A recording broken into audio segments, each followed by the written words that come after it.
Hello there. Welcome back to the darkness. I'm Mr. Shadows, and tonight I've gathered stories that will make you grateful you don't work the graveyard shift. The walls have ears, the cameras see everything, but sometimes they capture things that can't be explained.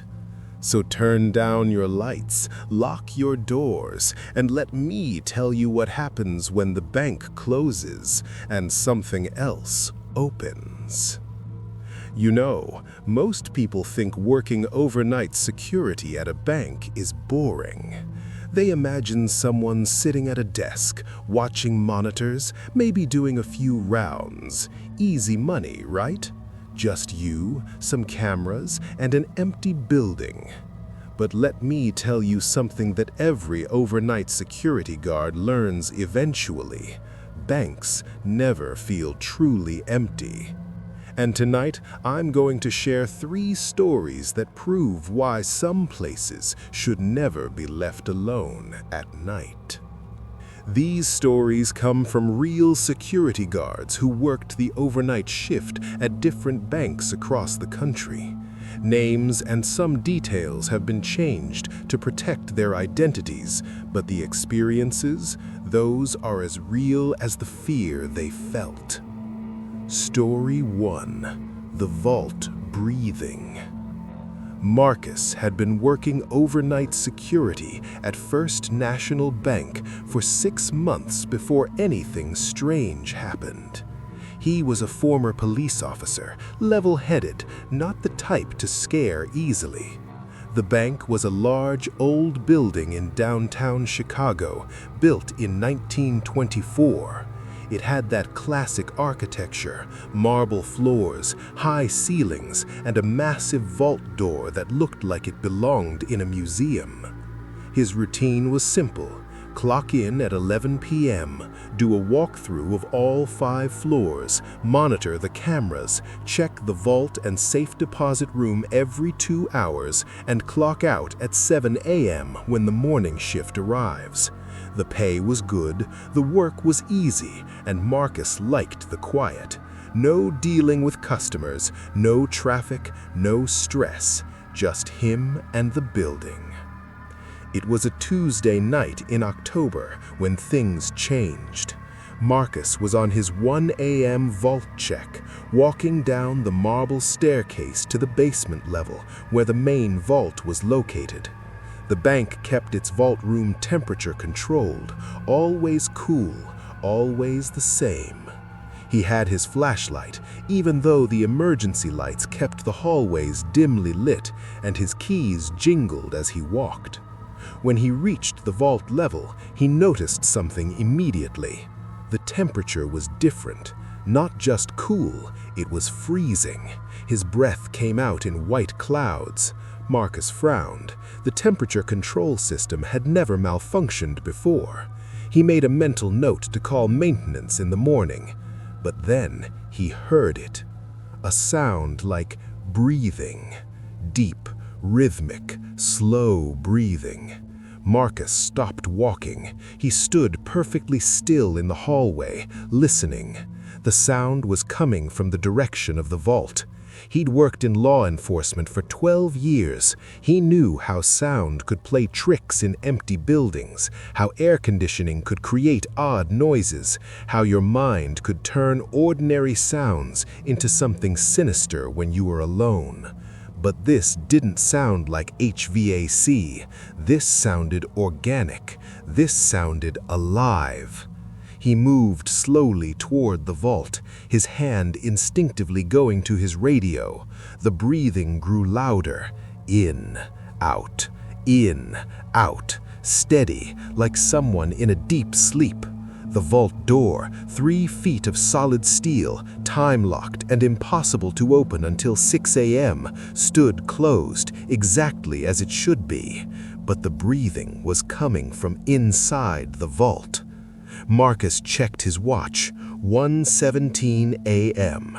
He pressed his ear against the cold steel door. The breathing was unmistakable now, echoing from within the sealed chamber. His skin broke out in goosebumps that had nothing to do with the cold temperature. "Hello?" he called out, his voice steady despite the ice forming in his stomach. "This is security. If someone's in there, make yourself known." The breathing stopped. Complete silence. Marcus waited, counting the seconds.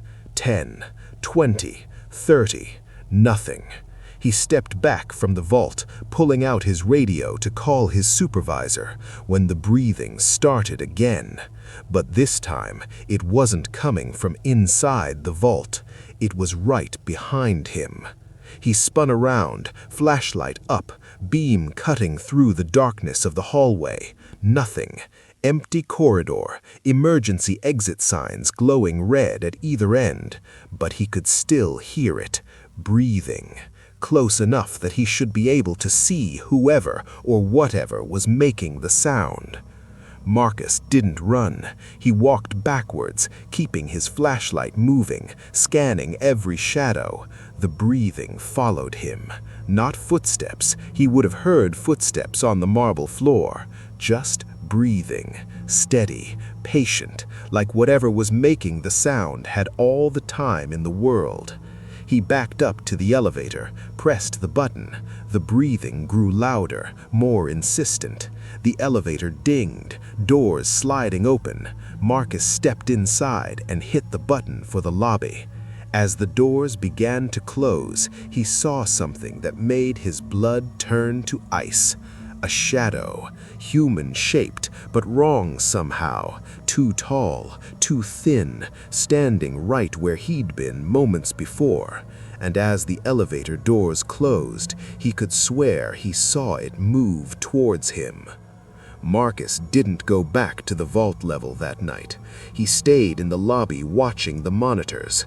The vault camera showed nothing unusual, just an empty hallway, the vault door sealed tight.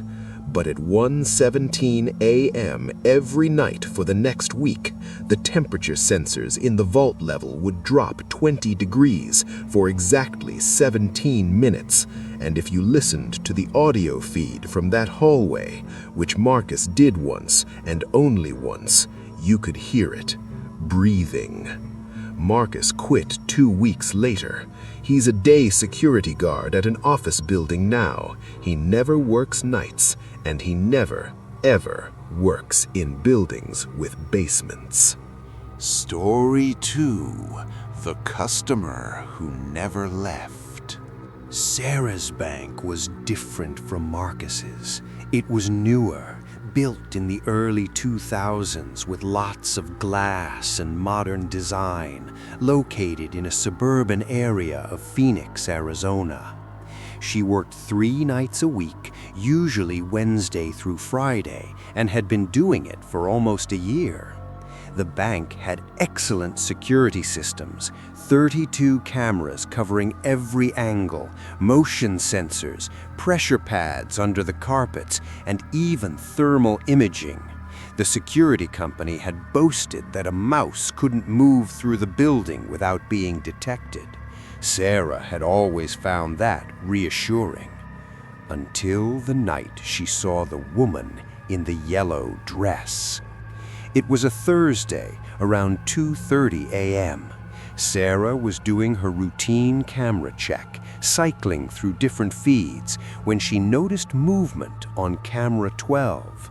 That camera covered the customer service area, desks, chairs, and the counter where tellers worked during business hours. A woman was sitting in one of the customer chairs. Sarah's first thought was that someone had managed to hide in the bathroom before closing and was trying to rob the place. It happened sometimes. People would conceal themselves and wait until night. She immediately pulled up the other cameras, looking for signs of forced entry or accomplices. Nothing. All entrances sealed, no alerts from any sensors. She zoomed in on camera 12.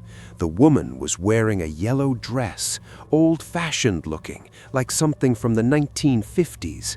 She was just sitting there, hands folded in her lap, staring straight ahead at nothing. Sarah grabbed her radio and called the police. While she waited for them to arrive, she kept watching the woman on the monitor. She didn't move, didn't look around, just sat perfectly still. Sarah pulled up the footage from earlier in the evening, rewinding to see when the woman had entered. But here's the thing, she hadn't entered. Sarah went back hour by hour. At 11 p.m., when she'd started her shift, the customer service area was empty. She went back further to 6 p.m. when the bank closed. The last customer had left at 5:47 p.m. The manager had locked up at 6:05 p.m. Sarah watched every minute of footage between then and now. The woman in the yellow dress simply appeared in the chair at 2:23 a.m. In one frame, the chair was empty. In the next frame, she was sitting there. The police arrived 15 minutes later. Sarah met them at the front entrance and showed them the camera feed. 2 officers entered the bank, hands on their weapons, and approached the customer service area, while Sarah watched from the security office, tracking them on the monitors. They reached the customer service area. Sarah could see them on camera 12, walking right past where the woman was sitting. One officer checked behind the counter. The other looked around the desks. They spoke into their radios, saying the area was clear. But on Sarah's monitor, the woman in the yellow dress was still there, sitting in the chair. Now she was looking directly at the camera, directly to Sarah. "She's right there," Sarah said into her radio, "right in the chair in front of you." The officers looked at the chair. The lead officer walked over to it and put his hand on the backrest. "Ma'am, there's nobody here. Chair's empty." Sarah stared at the monitor. The woman was still there, still looking at the camera, and now she was smiling. "I'm seeing her on camera right now," Sarah insisted, her voice shaking. "She's wearing a yellow dress. She's sitting in the second chair from the left." The officer sat down in the chair. Sarah watched on the monitor as he settled into the same space the woman occupied. They overlapped. The woman didn't move, didn't react. She just kept smiling at the camera, even as the officer sat in the same spot. "There's nothing here," the officer said, sounding concerned now, concerned about Sarah. "Are you feeling all right?" Sarah took a screenshot of what she was seeing. The timestamp read 2:51 a.m. In the image, as clear as day, was the woman in the yellow dress and the officer occupying the same chair, like a double exposure photograph. The police left, suggesting Sarah take a break, maybe call her supervisor. Sarah didn't take a break. She sat in the security office, watching camera 12. The woman stayed in the chair for another hour.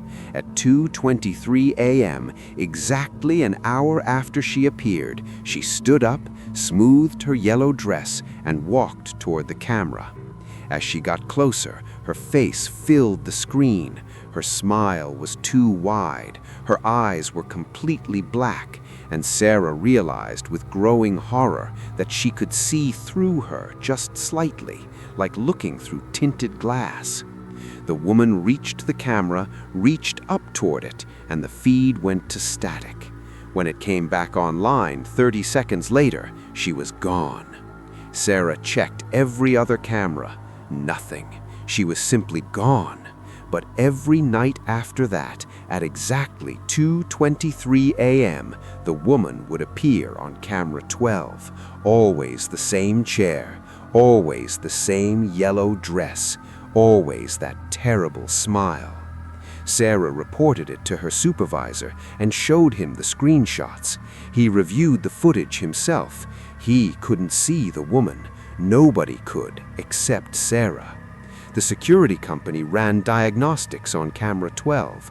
They found nothing wrong with it. They even replaced it. The woman still appeared every night, but only on Sarah's monitors.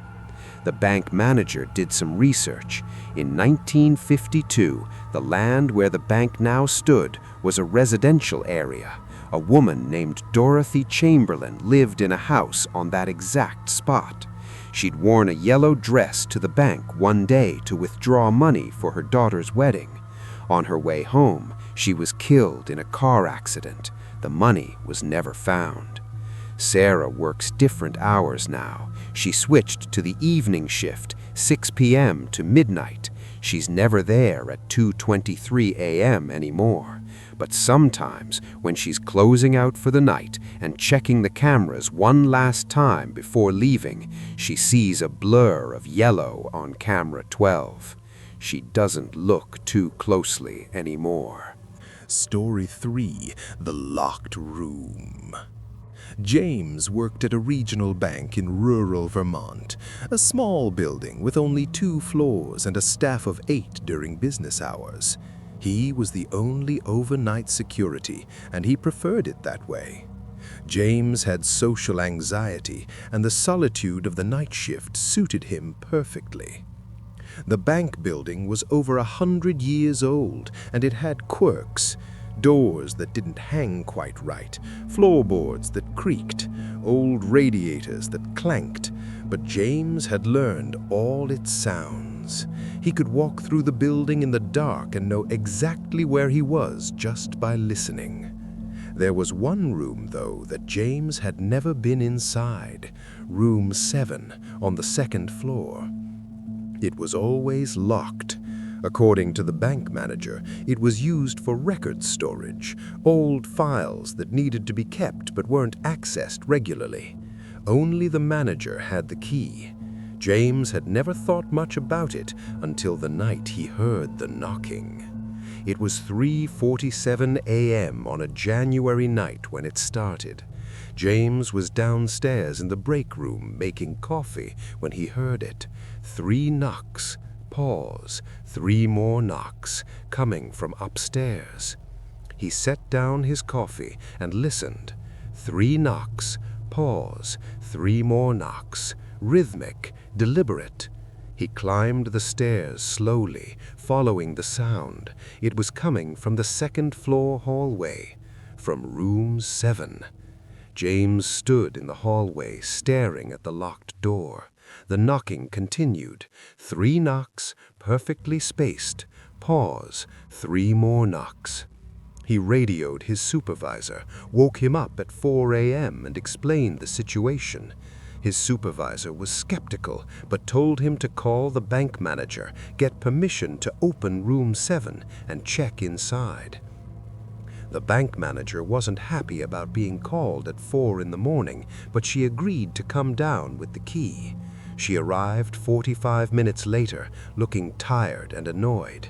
The knocking had continued the entire time, never changing rhythm, never stopping, until the manager put her key in the lock. Then it stopped. She opened the door and turned on the light. The room was exactly as she'd described. Filing cabinets against the walls, boxes of old records, dust on everything. No windows, no other doors, no place for anyone to hide. "Satisfied?" the manager asked, clearly irritated. James stepped into the room, looking around. Everything was covered in undisturbed dust. No footprints, no signs that anyone had been there in months, maybe years. He felt foolish. "I heard knocking," he said weakly, "for almost an hour." The manager sighed, locked the door, and left. James went back to his rounds, feeling embarrassed. "Old building, old pipes," he told himself. "Just sounds, nothing supernatural." But the knocking came back the next night at the same time, 3:47 a.m. 3 knocks, pause, 3 more knocks. And the night after that, and the night after that. James started recording it on his phone. He called the manager again, played her the recording. This time she listened more carefully. Then she told him something she hadn't mentioned before. The building used to be a private home before it became a bank. In 1967, the owner, a man named Robert Finch, had locked himself in the upstairs storage room, what is now Room 7, and hanged himself. He'd knocked on the door for hours before he did it, trying to get someone's attention, but the house was empty. His body wasn't found for 3 days. James felt sick. "Why didn't you tell me this before?" he asked. "Because it's just a story. Buildings have histories. It doesn't mean anything." But it meant something to James, especially when the knocking changed. A week later, at 3:47 a.m., James heard the familiar sound. 3 knocks from Room 7. But this time, after the pause, there were 4 knocks, then 5, then 6. The knocking grew faster, more frantic, desperate. James stood in the hallway, frozen, listening as the knocking turned into pounding, like someone trying to break through the door from the inside. Then he heard the voice. "Help me! Please, help me!" Muffled, coming from inside the locked room, a man's voice, desperate, terrified. "I don't want to! Please, I don't want to! Help me! Someone help me!" James ran. He didn't grab his coat, didn't clock out, didn't do anything except run to his car and drive away. He called his supervisor from his car and quit on the spot. The bank had to hire a new overnight security guard, then another one, then another one. Nobody lasted more than 2 weeks. They all heard the same thing, knocking from Room 7, a voice begging for help. And finally, the bank hired a team to clear out the room, get rid of everything, and renovate it completely.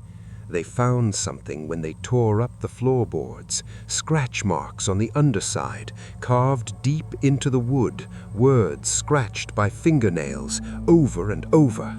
"Let me out! Let me out! Let me out!" The room is empty now, freshly painted, new floors, new lights.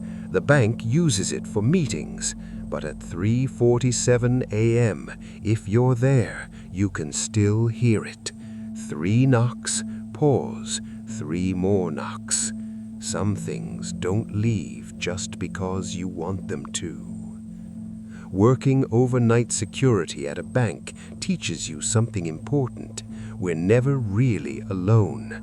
Buildings remember. They hold on to moments, tragedies, fears. And when the lights go out and everyone else goes home, those memories wake up. Marcus learned that some places breathe with a life of their own. Sarah discovered that not everything we see is meant to be seen by everyone. And James found out that the past doesn't always stay buried.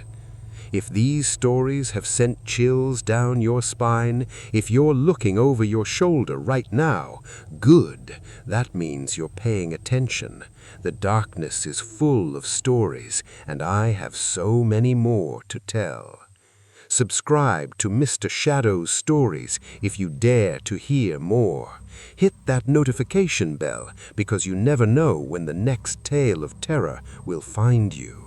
Leave a comment below telling me, would you ever work overnight security, or has this video convinced you otherwise? Until next time, keep your lights on. Trust me on that one. This is Mr. Shadows, fading back into the darkness.